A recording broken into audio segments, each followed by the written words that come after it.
essence of the Abyss together. Feeling the world change around me as every stitch brought Galarian closer to the Abyss.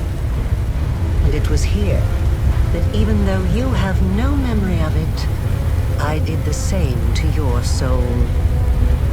A researcher must not have any personal feelings for the subjects of their experiments.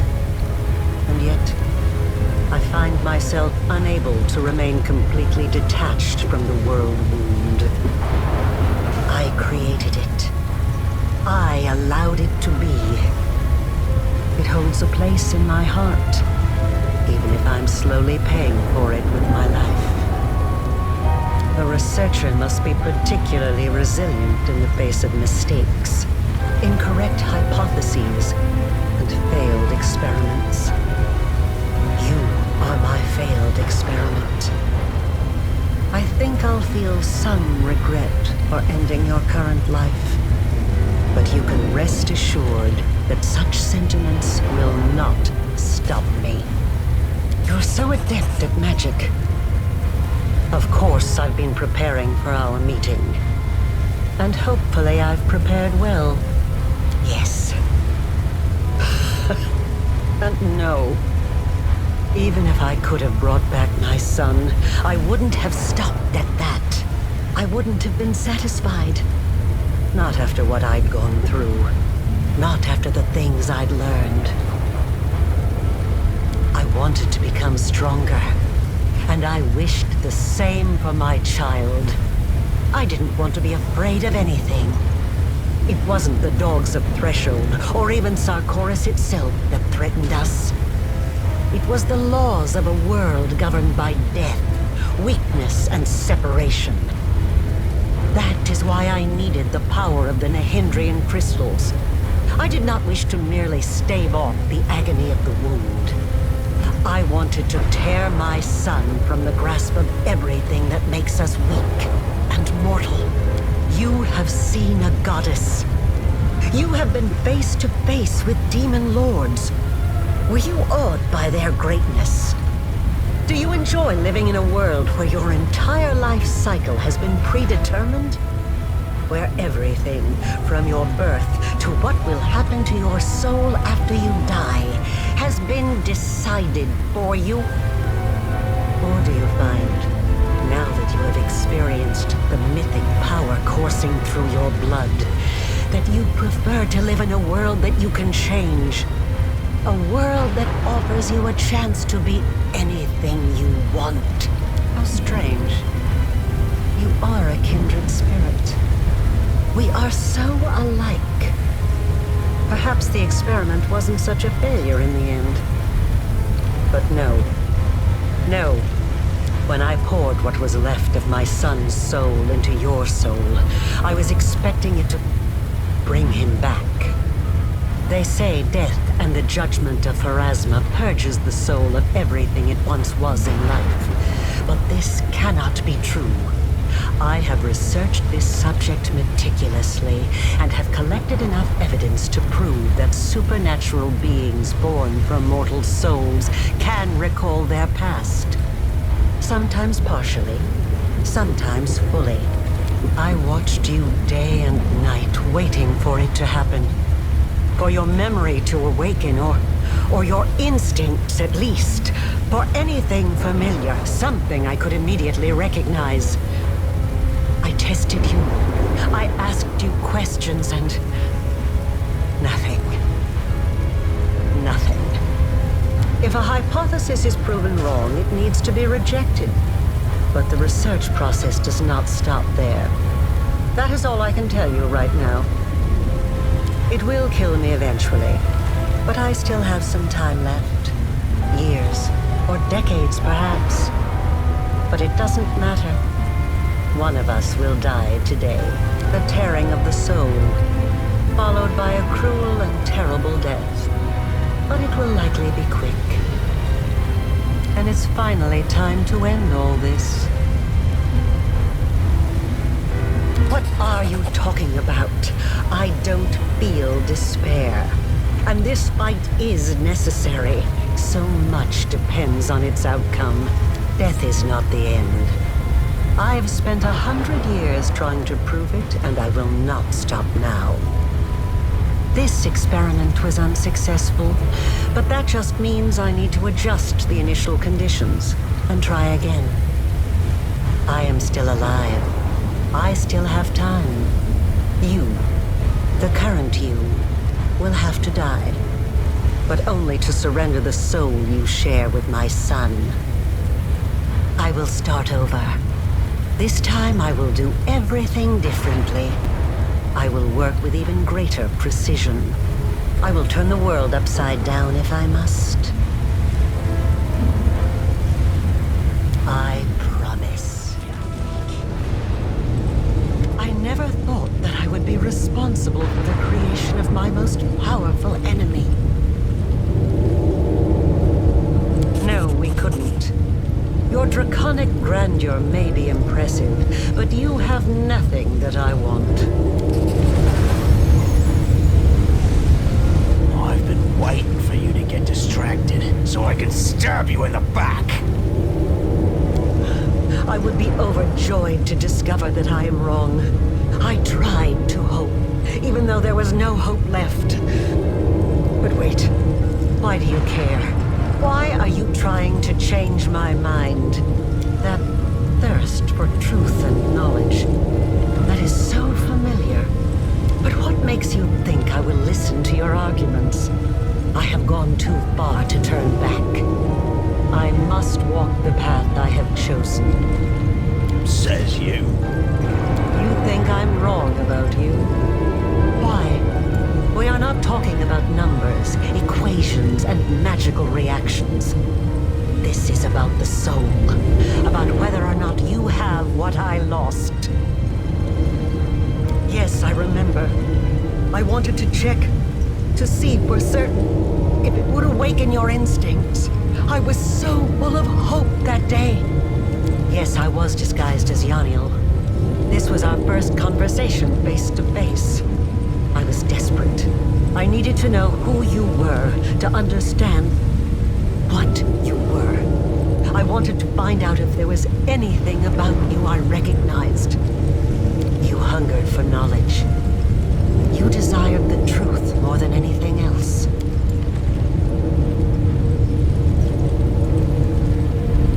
Yes. I wanted to see if something would stir within you when you met my son's murderer, and when you encountered the one who betrayed me. But it doesn't matter. I asked questions, you answered them, and I thought I could hear the echoes of the past in your voice. And the vial of summoning formula, the same formula my son borrowed for his own experiments. He always loved summoning. Always. That's enough. I can see now. It was naive of me to think I could just revive my son the way he was before his death. But there is so much of him in you. So much of me. I can't think of you as anything but my child. I have wandered in the dark for so long. But now I finally see clearly. I know how my path must end. The wound still erodes your soul, as it does mine. Let me put an end to my creation. Let me step into the flames and perish, so that I can heal you.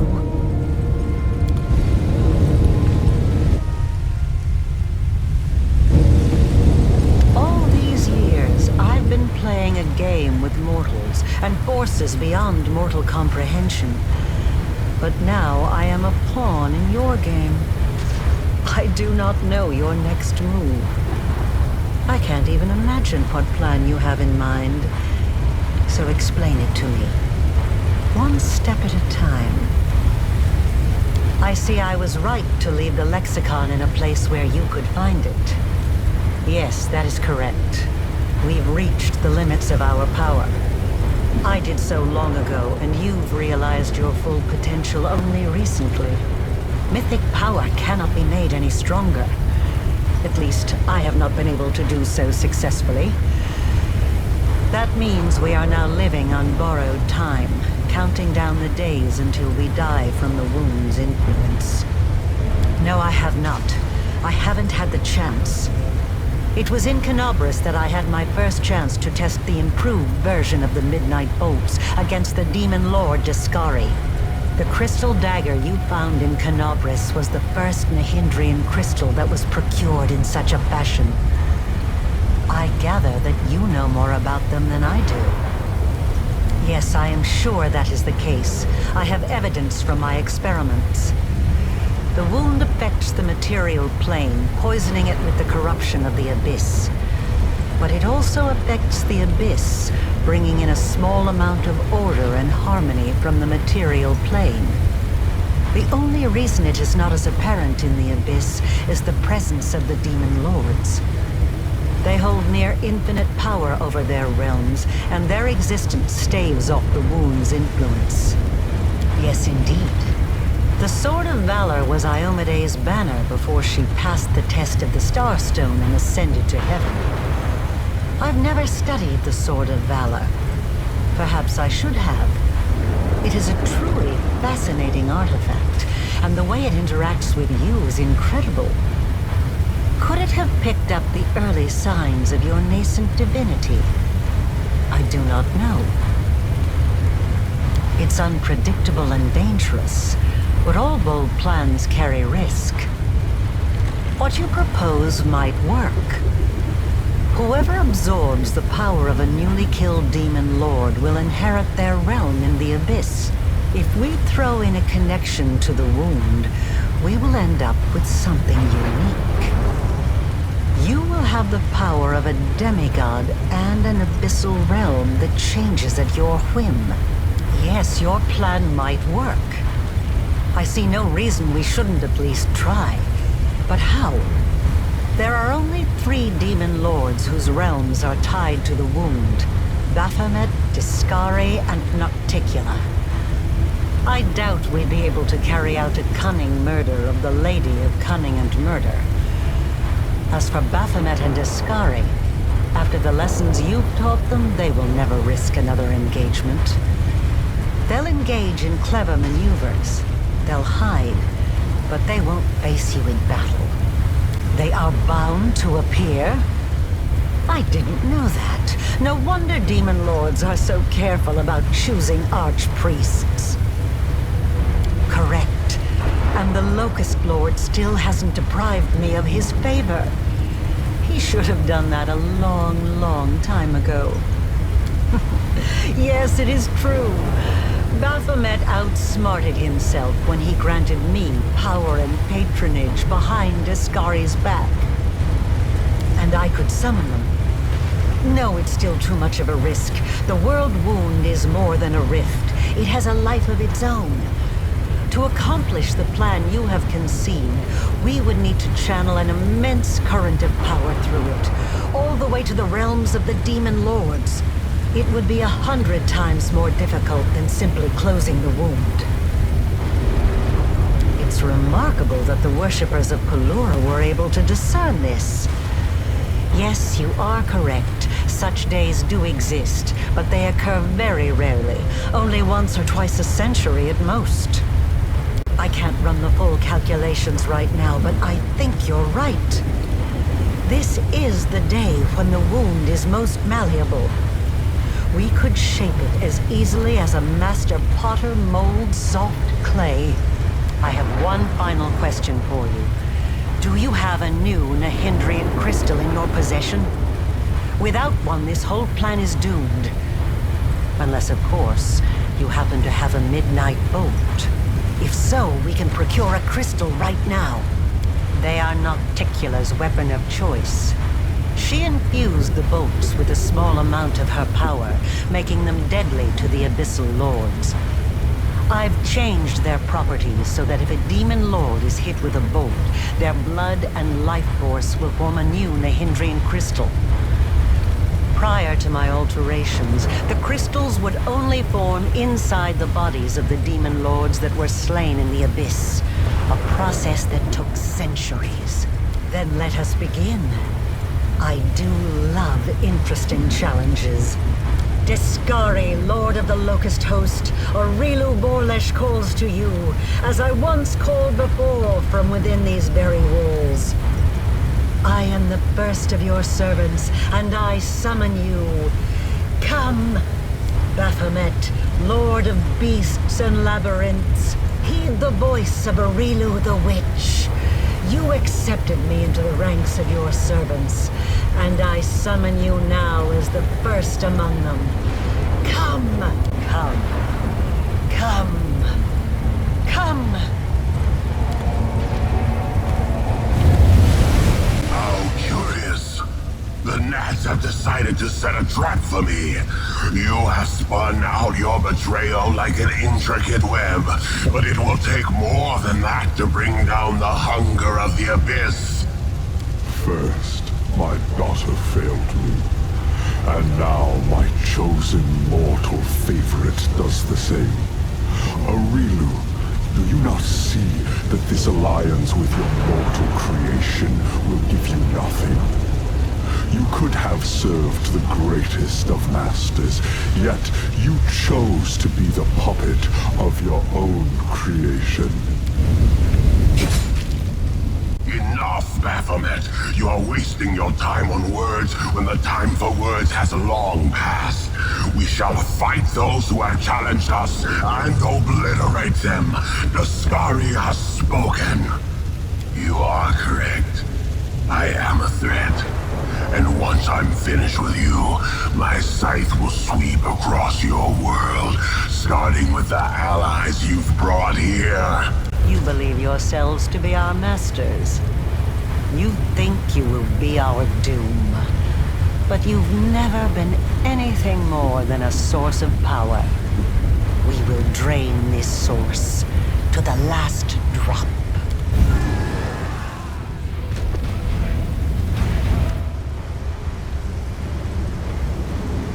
It is done. The road to greatness lies ahead. All that remains is for you to use a crystal. What we have is enough to save you from the wound's influence and elevate you above everyone else. The wound will eventually destroy my soul. I will never be truly healed. But I have no regrets. I achieved everything I wanted and more. Ascend together? And live without fear of gods or demons, exploring the infinite world. You truly want this. I can't believe it. But I will grant you your wish.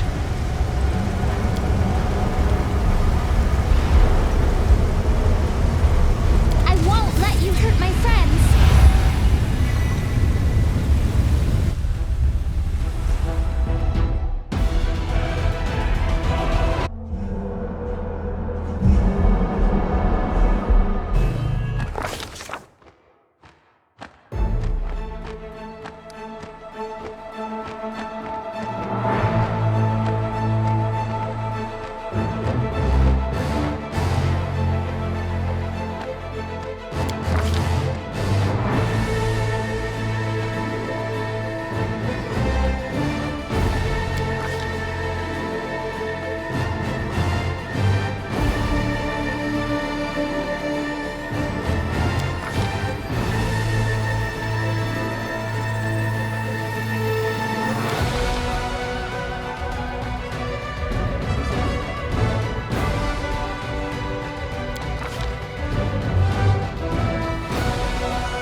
And what of me, the writer of these words? The half-demon witch known as the architect of the world wound. I gained more than I could have hoped. I achieved my purpose. I vanquished death. Untold might and all eternity lie ahead. How should I spend that eternity? I have not yet decided. But I know, from experience, I know that every moment is priceless if it is spent with the one who matters most to you. I have recounted the story of my life for you, Pharasma, Lady of Graves. Not only of my life, but of the Commander's also. I believe the tale of such an illustrious figure would pique even a goddess's curiosity. I have come here to say that he and I are no longer in your power. This is the last, most significant result of my transformation experiment. He is no longer within my power. This is true. Divinity has given him the right to decide his own fate. But you entered my boneyard to bring me these tidings. And it is within my power to unmake you, destroy you, and erase you from the cosmos. I wonder, did he anticipate such an outcome? Did he purposefully choose you to be his emissary? I have relayed my message. Farewell, Lady of Graves. We will not meet again. Their combined power has grown immensely, enough to almost rival my own. So be it.